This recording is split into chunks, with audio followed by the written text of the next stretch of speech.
If you think that resume tailoring is grabbing the job description, putting it into ChatGPT, grabbing your resume, putting it in, and then just copying, pasting the results, you're going to have a bad time because LLM tools are incredible, but it's not like they're trained on the best resumes that got people jobs at Google.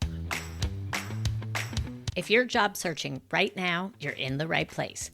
Welcome to Land Your Next Job, the show that helps you move from ghosting and rejection to interviews and offers. I'm Erica Parker Price, a certified career coach with a background in tech who has spent nearly a decade helping professionals land roles at companies like Microsoft, Google, and mission-driven organizations. Each week, I share what's actually working in today's job market, from LinkedIn and networking to how AI is reshaping hiring. You'll get clear strategies and inspiration so you can run this marathon without burnout or guesswork. Follow the show and let's land your next job together. Hi, I'm Erica Parker Price from Land Your Next Job. Today, I am excited to be bringing to you the first guest that I've had on this podcast that is someone other than a job seeker. So I love sharing success stories from clients who have landed their next job, but I also want to be bringing to you subject matter experts. So today we have Sam Wright from Huntr, which is an online job search tool. And I'm going to let him introduce himself as well as what Huntr does. You can find them at huntr.co. That's huntr.co. And I'll put all the information in the show notes as well. Hi, Sam. Thank you for joining Land Your Next Job. I'm excited to have you here. Yeah, super excited to be on with you, Erica. Thanks for the time. Absolutely. I was introduced to Huntr by a client of mine. I wanted to know if you can introduce my listeners to what Huntr is. Yeah, let's start from the beginning. We started as a tool better than a spreadsheet to track and manage your online job search. So a lot of folks that you meet with or that I meet with that we're doing career coaching, one thing I want to know is what is your application to interview conversion rate? Like how many applications are you sending out? How many interviews are you getting back? That really helps me understand what we're working with the application sort of material, like the resume or the job search strategy generally. Are we applying to the right roles? All of that. And Huntr is about taking sort of a data-backed job search or a data-backed approach to the job search. And it starts with that job search tracker. So tracking your job search. And then as the AI tools started to come out, we realized there was an opportunity to help people with their resumes. So we built a resume builder and then a resume tailoring tool. So a tool to tailor your resume to match well with a job description. A lot of people are like, what does tailoring mean? Like, there's a lot of things we can talk about that on that front in terms of ATSs. And we'll dive into it, I promise. Yeah. But so basically what Huntr's become is really an AI powered tool for the job search. Folks work with career coaches and resume writers at the same time as they're using Huntr to track, manage things, and offer some tailoring and kind of save time on building out those applications that are going to help to increase your application interview conversion rate and ultimately get more interviews and hopefully more offers. Okay, you mentioned application to conversion rate. Can you share what your data shows as to what that rate is out there overall? 100%. Yeah. So because we have that job search tracker and this resume builder, we get a lot of unique data that not a lot of companies really have. I can think of only a handful of companies in the world that have the same level of data that we have, and nobody shares it quite like us. We analyzed 1.7 million job applications last year across 60,000 different searches, and we learned about resume best practices and where to source jobs from. So we actually found, for instance, like LinkedIn, many would probably already realize this is just not a great source for finding jobs. We see about a 3% application interview conversion rate for folks that are applying on LinkedIn, whereas we see about a 6% rate with a job board like WellFound that's more focused on the startup, scale up sort of space. Welcome to the jungle in the tech space, even Indeed, Glassdoor, and even just doing Google searches for jobs because we could see the source that the job seeker was finding the role and then seeing whether they actually got an interview from that role based off the job tracker. We've just learned a lot. Basically right now, if you're just applying randomly, you're going to see about a 3% application to interview conversion rate. If you're following sort of data-backed best practices of where to apply and what to do with your resume, we see about a 5 to 10% application to interview conversion rate. So it can really double your chances of interviews. Okay.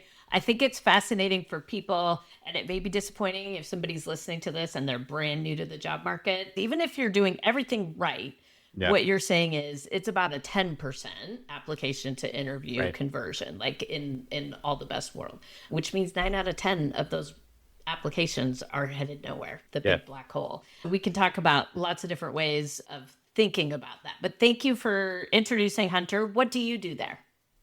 Yeah, so I'm head of career strategy here at Huntr. So what that really means is I meet with a lot of job seekers, over 700 for 15-minute job search support calls. So yes, we're a tech company, but also we believe in human in the loop systems. We believe that humans are the source. They are the people, and humans are the people, right? Are those that we are serving, right? We're not serving the robots or the machines. So we're working with our customers, supporting them in their job search. I learn how we can build better tools. I share data-backed best practices. And I also help with our analysis of all of those resumes and applications to figure out data-backed best practices in the job search to support folks. I like that phrase, human in the loop. And what it does is it gives me visibility. Absolutely. Yeah. Okay. We saw that about 18% of folks apply to over 100 jobs and they don't get an interview or offer, right? There's a large section of people that are just spraying and praying, throwing out those applications. And that's where career coaching and support really helps because there's so many folks that they're struggling in this job market, they're struggling in their job search, but then they're not really thinking about it. And naturally, because it's a very scary time, you're not always thinking about like the rational sort of best practices, right? You're trying to get a job. And yeah, exactly right. We're trying to visualize things, make sense of it so we can add a little bit of logic and reasoning as much as possible in this crazy job market. You mentioned the crazy job market. One of the things that people who aren't in the job market, and this could be your friends and family that are asking you questions, when are you going to get a job? What are you doing wrong? Seems to be the underlying question sometimes. The reason that I think that perception is still out there is because our unemployment rate here in the US, and I know that's the majority of your users are US based, the unemployment rate is still low. I have my own thoughts on it, but I'm curious to know, why do you think the job market is so hard right now, given that the numbers are showing a pretty low unemployment rate? There's a lot of different ways to measure unemployment. So there's the U6 numbers, U12 numbers. I think that we want to try and look at unemployment. The 4% rate is the folks that are actively engaged in the market, but it's not counting the folks that have felt like they're just not getting anything and they've fallen out of the labor force, right? So there's a huge population that affects. I think the last I remember is about 8% is that unemployment rate number, but we can definitely check that out. But the other thing is this market is really fragmented in a sense that some sectors like healthcare are like demographically doing well, right? We have an older aging population in the United States. And so we're still seeing a big boom in healthcare jobs, right? We saw a massive reduction in government jobs in the past year or so. And I personally met with folks that may have worked at USAID and other agencies, hundreds of thousands of folks. So that was a big shift in a very specific, very acute sector of the economy. And then tech, right? And everybody knows this. We've seen it. There's been a massive shift in tech. About 3-4 years ago, it was the best sort of job title that you could get out of college was junior software engineer. And now I'm meeting with people that are graduating with computer science degrees from Ivy League universities that are struggling to find work. And it's starting to see some glimmers of hope on that side. I think there was a big shift, and whenever we see one pendulum swing, we start to see it come back.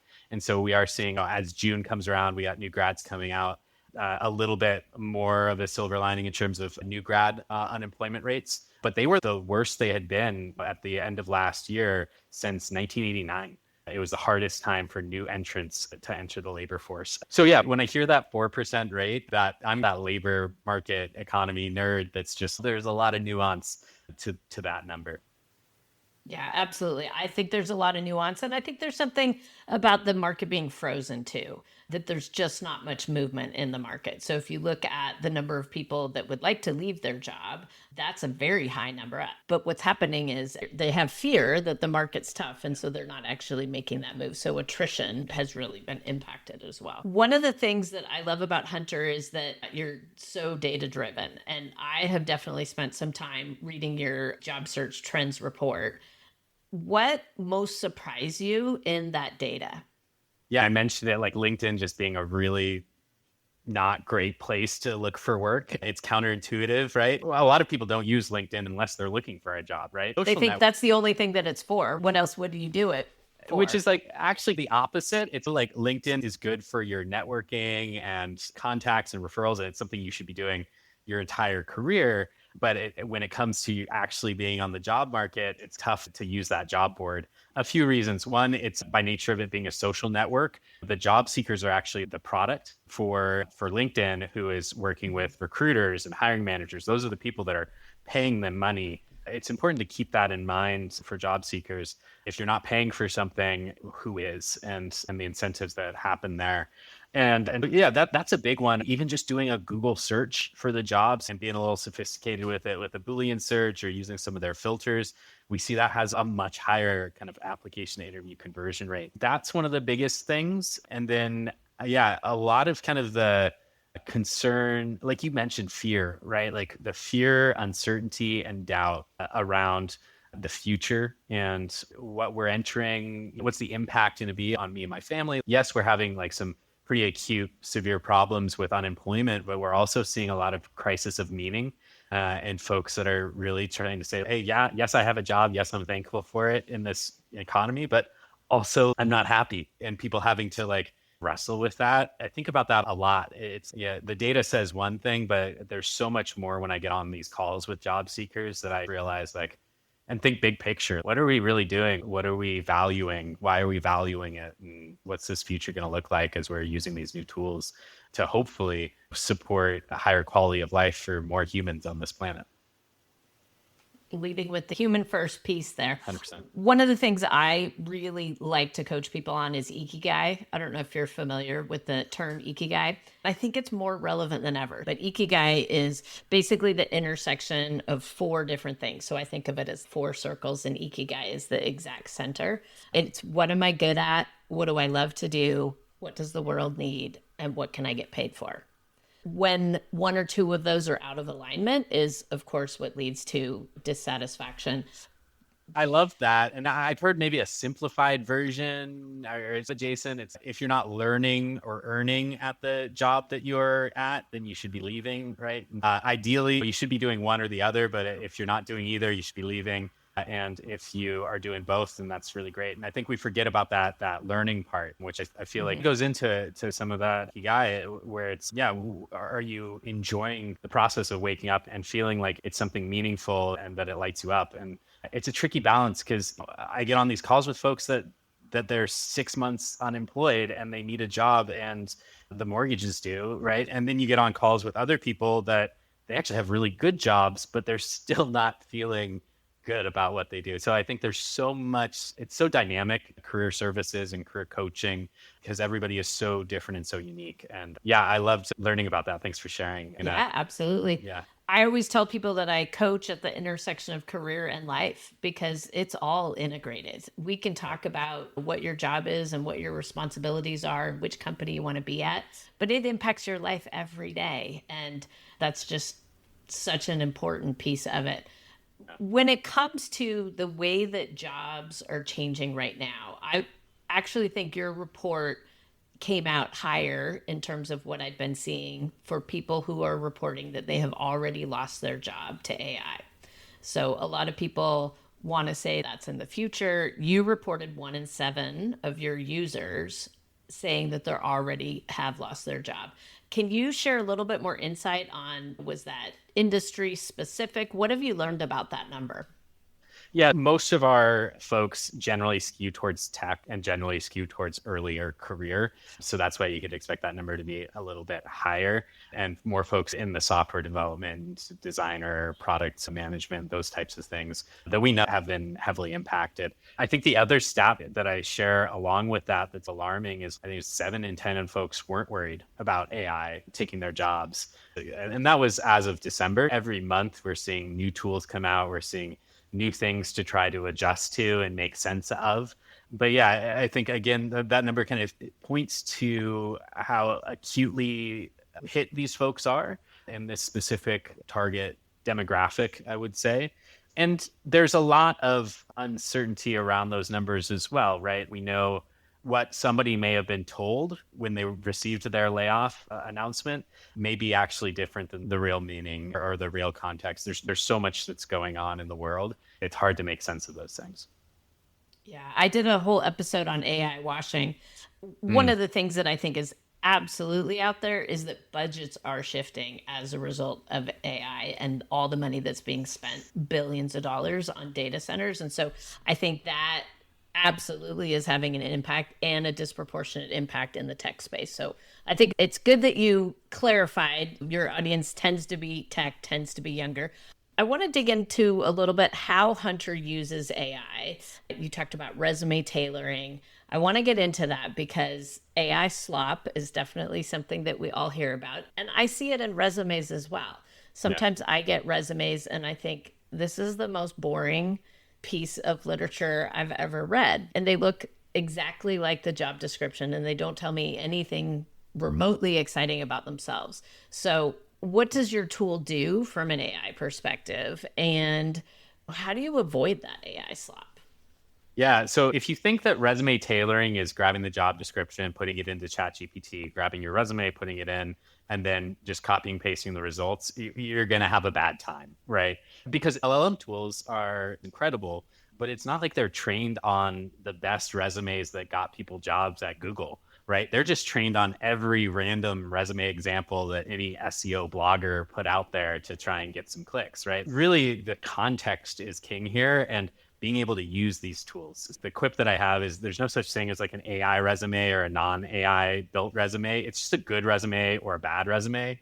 And humans don't really like a bunch of M dashes. They don't really like these sort of tells of AI of it's not X, it's not X, it's Y, whatever. These little things that humans are really good at pattern recognition. So it's hard to get one bias on the AI front. And like my biggest pet peeve is like resumes that just start with results driven or seasoned, and then your eyes glaze over because it's the same thing every time. And those tools, those LLMs, default to the mean. So what does Huntr do that's different? When we do our AI resume review, there's about 28 different prompts and processes that we take each resume through. So those things help screen out things like M dashes or buzzwords, and we can use context from our understanding of what a good resume is based off of the 60,000 folks that we work with to start to improve and polish and create like a unique document. So there's a lot of complexity involved in that. There's 3 engineers, one with a master's in AI that are working on these prompts and processes for us. And then, there's the intangibles as well, I think. And what we believe at Huntr is there's always going to be a place for a human career coach, a person that is really teasing out those threads that AI tools just aren't very good at finding, because context is key. Yeah, in a long-winded response to your question, I think that what we're trying to do is not demonize a tool or a technology, because historically that's never been the best practice, but to engage with it in a way that's rational, that's data-backed, and that ultimately increases the application interview conversion rate, which is our North Star and our metric in our business. If we can get somebody an interview, right now it's 1 interview for every 17 applications. That's really great for the 18% of people that are applying to hundreds of jobs and not hearing back, right? But can we go even further? Can we get it down to 1 in 10, 1 in 5? Could we get a perfect match? Who knows, right? That goes down a different rabbit hole. But yeah, that's what we're working on with AI in the job search. Okay. Good to hear, because I think a lot of people are doing exactly what you said not to do. I could geek out on the back end. I won't dive too far, but Can you tie successful resumes? Can you prioritize those in your data because these are the resumes that led to the job offer? There's things that we can tease out, right? We can tease out that having an education section that's more filled out tends to result in higher interviews. We can tease out that actually a 2-page resume performs on average better than a 1-page resume across all disciplines and all experience levels, but a 3-page resume sees a slight decline, right? So we can start to look at these data sets, but there's a lot of confounding variables. I think we have 30 different sort of variable components within resumes, generally speaking, of all of how these different pieces interact. It's not like we can create a perfect study, which would be like one job seeker applying to basically the same job twice with 2 resumes that has one change, right? We're not quite in the scientific method here. Yeah, but there's definitely general trends that we can start to see. And when we look at larger data sets like the 1.7 million applications, 60,000 resumes, and we can start to kind of tease out averages from that. You mentioned the 2-page resume. I think I would agree with you. The 2-page is best. It outperforms 1-page. You have twice as much content that you can put in there. And so that is obviously part of it.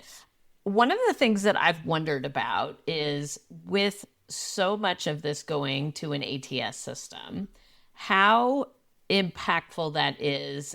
So I always tell people, you don't want to go over, like you don't want to take a job and you don't want to carry it from the first page to the second page because that just interrupts the reader.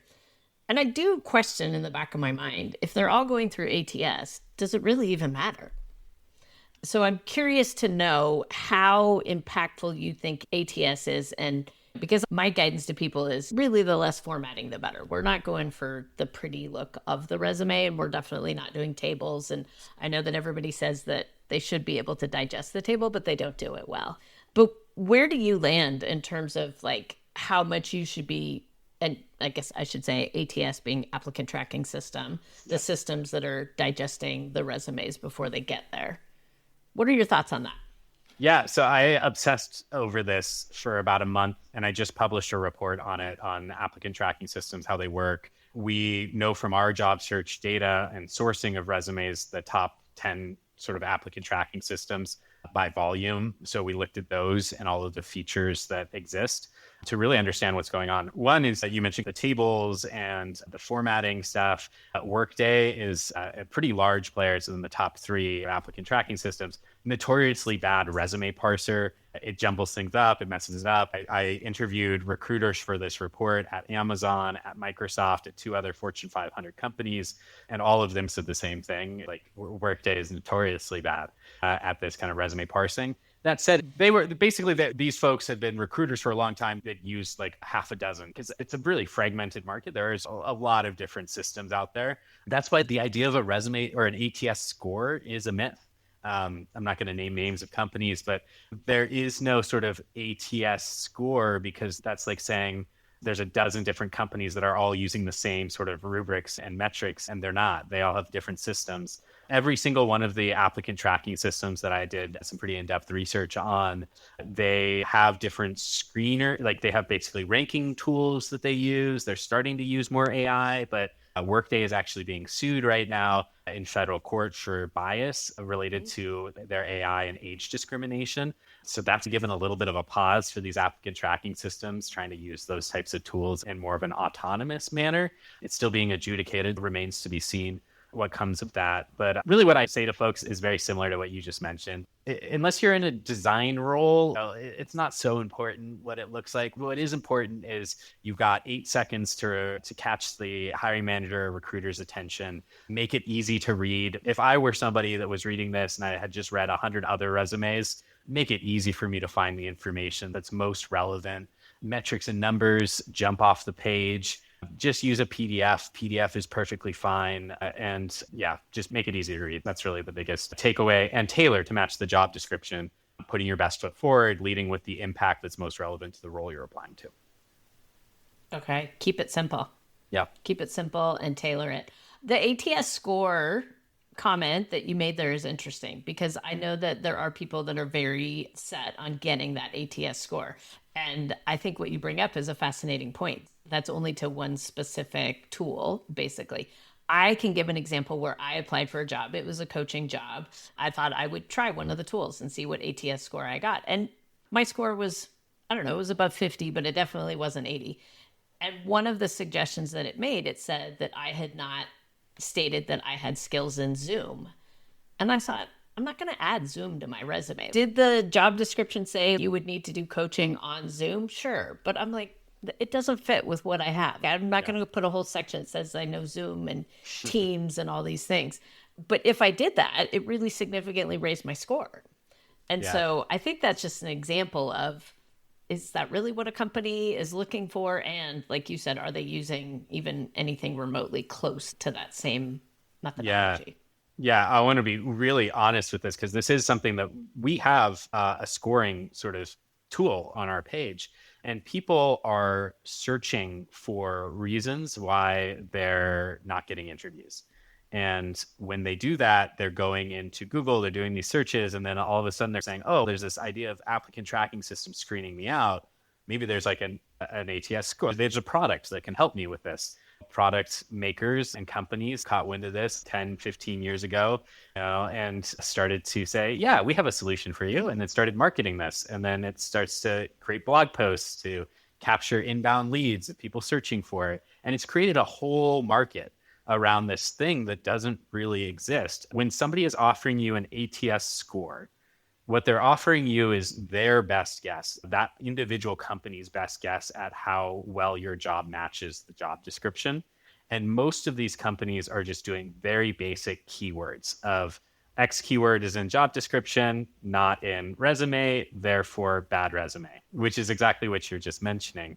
What we're trying to do at Huntr is to evolve this a little bit and look at things like semantic matching of like responsibilities and qualifications, which matter far more than individual keywords. So sense making of, and this is what LLMs are actually quite good at, right? The next evolution of not words, but sentences and meaning from those sentences. And it's actually a pretty complicated engineering task to work on. And even here at Huntr, we'll be honest, I think we're like 40% of where we want to be in terms of how we're doing these tools. So I always tell folks, it's a kind of a gut check for the score, but I meet with folks and we actually took the score out. We took it out of Huntr and people complained. They wanted it back. The people like scores, right? Like games are scores. I was going to like say it's a points. gamification. Yeah, is what it really is. Yeah.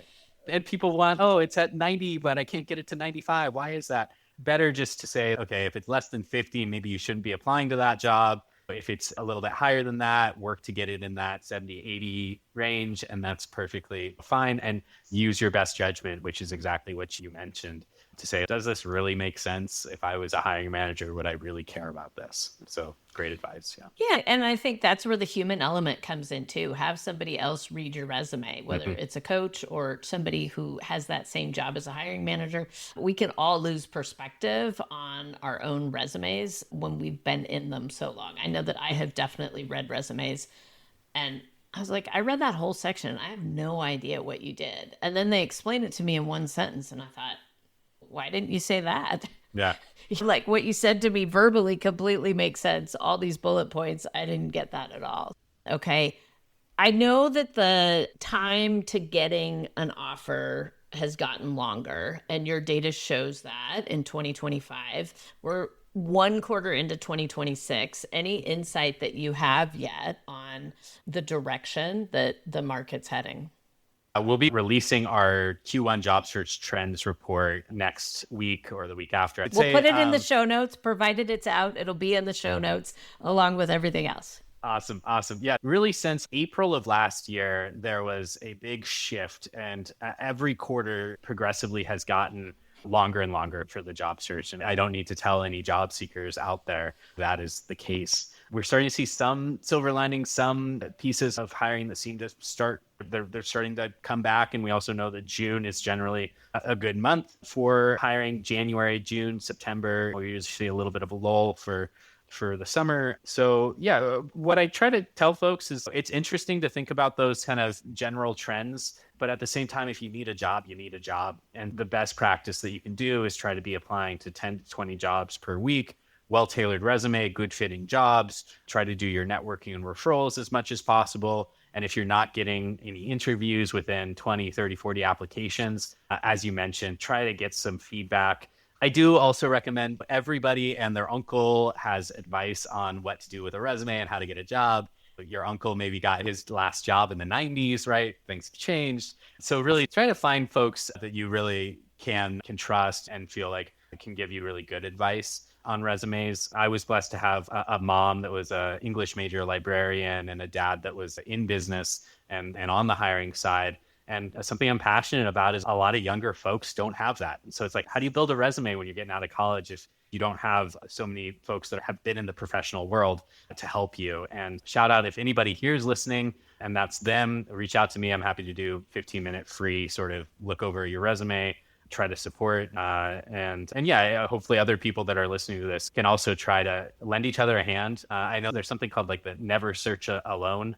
And I really think job search often is this thing that we feel like it's a lonely, isolating thing that we do in the confines of us and our computer. But it really helps to have other folks talk to people, get advice, and get support because it can be one of the kind of most stressful things that someone can be doing. It's entirely the reason why I started doing group coaching in this space. So I have historically coached people individually, and it was amazing to me how many times they would say to me, I'm the only one that. Everybody else is getting more interviews, is getting more callbacks. It's taking me so much longer. Nobody else has been out of work this long.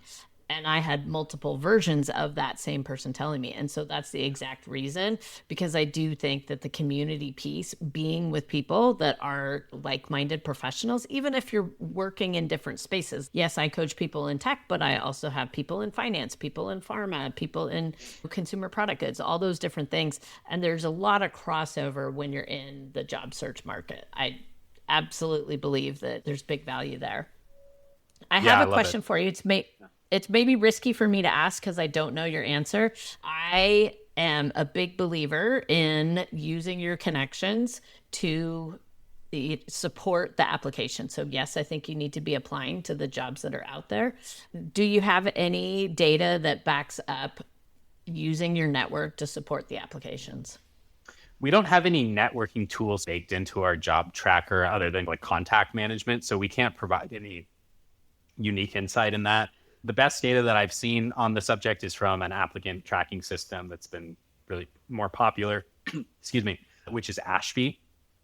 And Ashby publishes a report and it's shared like, I think there's like a 5x increase in your likelihood of getting interviews if you get a referral, but it represents like less than 1% of all inbound applications, or maybe it wasn't one, but it was a fraction, a very small percentage, less than 10 for sure. Right. So what do I get from that? Networking and referrals absolutely are the best way to get an interview, but they're also very hard to come by. And so I'm all for it. And I think you should be using every tool in the toolkit, but sometimes networks take years, careers, even generations to build, right? Like somebody's dad or granddad had a connection and that's how somebody got a job, right? So a lot of people just don't have that. But yeah, always be networking, always be talking to folks is my best advice on that. I think it's a good point. So networking, I absolutely see in my clients is far and away the best way to get the interview. Without a doubt, that's what my own data shows. However, you're right. It's hard. It's hard to go get that connection at the company. But one of the things that I have a lot of success with is getting people to view their network more broadly. So as an example, I had a client recently and he said he and his wife went to a baseball game with one of her friends. He was talking to the husband and shared that he was looking for a job. And he was like, oh, I didn't know. Actually, my company's hiring. The people that you wouldn't think of at the top of your list. And I said, oh, are you friends with him on LinkedIn? And he's, oh, no, we're not LinkedIn friends. Really, you should be LinkedIn friends. Those should be in your connections. And just getting that access to their second degree connections. I get a lot of calls from people who say, hey, I see you know Sam. Do you know him very well? Would you introduce me? And sometimes it's, no, I've never met him. I have no idea. And other times it's, oh, we went to high school together. Yeah, send your resume over and I'll pass it on. And so I think thinking more broadly about what your network possibly could be is a big part of that. Yeah, I love that. I'm all for it. I use a tool called Happenstance. not affiliated to them. I like their tool. And they basically allow you to put in your network, your LinkedIn connections, and then you can search your friends' connections in a lot easier way that's a little bit using AI. And so I tell people all the time, like, search my network, see if there's somebody in there. There's a lot of folks that I haven't met with. There's a lot of folks that I have. And I try to make as many connections as possible. And ask is really like my big thing. Is I think a lot of folks that are not in like sales or marketing, like they're not used to asking someone for something. Generally speaking, I believe humans are helpful, nice people that want others to succeed. So always ask and even follow up after a couple of days if you don't hear back, because that's totally normal in the business world. People are busy. Maybe they missed it the first time, and maybe the DMs are getting a little crazy. Bump it up one time. Don't spam people. But yeah, I think it's really great advice what you're sharing. Yeah, and it's not just asking, it's offering too. Mm-hmm. And to keep in mind that networking is not just a time limited thing. It's not, I'm asking you for something today and that's the end of that transaction. If you can offer them something right now, that's amazing. And maybe you have insight in the industry that you can share with them. But also down the road, you might be the one to help them. So think of it, I think, on the broad span of how long that relationship can be. And the other thing I say is make it as friction-free as possible. Make it as easy as you can by telling them exactly what you're looking for. If you don't know what you're looking for, you need to do work on that. But to go to somebody and say, hey, do you have anything that you think would be a good fit for me? Yeah. That's a hard question for somebody to answer. That's way too open-ended. And as the job seeker, you are the one that has to do that work. Yeah, exactly. And I had just today, right? I met with a recruiter and I was just learning about what they were looking for in the job market. They're at a high growth AI company. I wanted to know if they had any insights. But then I had met with a job seeker a few months ago and I remembered this person. I was like, oh, this would make sense. And it cost me nothing just to send a quick email or a quick LinkedIn message and be like, hey, I met with this person. Would you be interested in a connection? So yeah, I definitely think people can be asking and giving. It doesn't take much time. And I believe that kind of stuff will pay back in dividends over the course of someone's career. And you never know fully the impact that can have. And that's why it's worth doing. Yeah, absolutely. I think there tends to be very little correlation between who you think is going to be most helpful in your job search and who actually is. It's frequently not the top 3 people. If you were like, oh, these 3 people are going to help me the most. And maybe it's because those people are busy or maybe they just don't have anything right now. Yeah. But it's frequently that tier below that ends up being very helpful. Definitely something to continue to look at the network as broadly as you can. Yeah, I love it. So. Great advice. Okay, I'm going to ask you one last question because I mentioned it, ghost jobs and companies posting things that aren't real. It's something that it's talked about a lot out there. I think I saw you post that you may be looking at that in the data. I'm curious if you have anything on it. Yeah, the majority of folks have claimed that they have applied to ghost jobs. And I guess I have a hard time with this one because it's hard to quantify like what people mean. I would say, and there's different things, right? There's ghosting that happens if you got an interview and then you never heard back. And that's like ghosting, right? And then and that does happen. And it's super unfortunate that it does. But I also work with people on not just assuming that's a no, doing the follow-up. Because if you've been told that you're going to get a final answer or advance to the next interview in a week, I think that's the time you follow up. I used to be really hard on hiring managers and recruiters about that. And then when I started to meet with them, I learned they're under stressful timelines. They've got lots of going on. I'm not saying that's an excuse, but sometimes it's just taking longer for them to get to it. And that's why those follow-ups really do matter. But back to, the ghost jobs. There are scam sites of third-party folks that will post jobs on LinkedIn as if they have that job available and it's not related to them. And so those check company website, right? And go directly to the company website and find those jobs there. The vast majority of those jobs, it's not like some sort of nefarious activity. This is my belief that these companies have that. There's sometimes as startup companies sometimes have an incentive to post jobs as a marketing tool. That sounds really kind of gross, but it's like you get a lot of eyeballs if you are hiring. And so there is some perverse incentives on that. If you're hiring on LinkedIn, I can guarantee you, I know from experience, you get a lot more followers when you have that hiring badge up. So those things are tough. But I think generally speaking, I try to stick to what can we do about it to mitigate the issues that might come up from ghost jobs. And that is going to the company website, reaching out to whoever contact that you can find at that specific company. Apply to jobs that have been recently posted, ideally within the first 24 hours. Every recruiter that I talked to said that's a great best practice. If you apply to a job that's been up for 3 weeks and then you don't hear back, I'm really not surprised, and I really wouldn't call that a ghost job.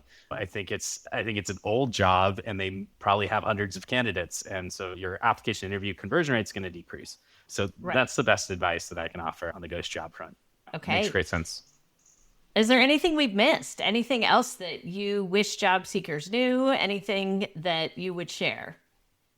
No, I'm happy to connect with folks. Anybody that has listened to us this whole time, thank you for joining. And if any questions, anything that I can answer on kind of data back best practices, insights, I'm happy to connect with folks on LinkedIn and share what I have. I try to separate like, hey, we actually have data on this versus, hey, here's my opinion.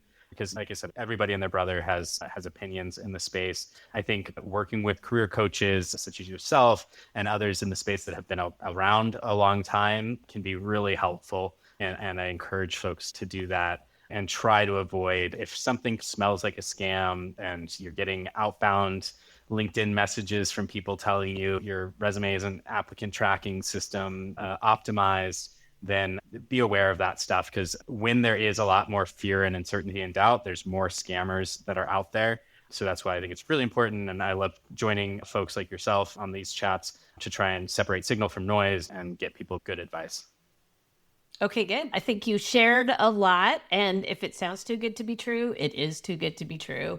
And I think that's good guidance to go by. So thank you for sharing everything. And thank you for being the human in the loop and talking to all these people. I know how valuable it is for people to get real human insight. It was great to be on with you, Erica. Thanks. And yeah, I appreciate the time. Absolutely. That's a wrap for this week on Land Your Next Job. If this episode helped, please leave a quick review and subscribe wherever you listen. Share it with a friend in transition, and I'll see you next Monday. Let's land your next job together.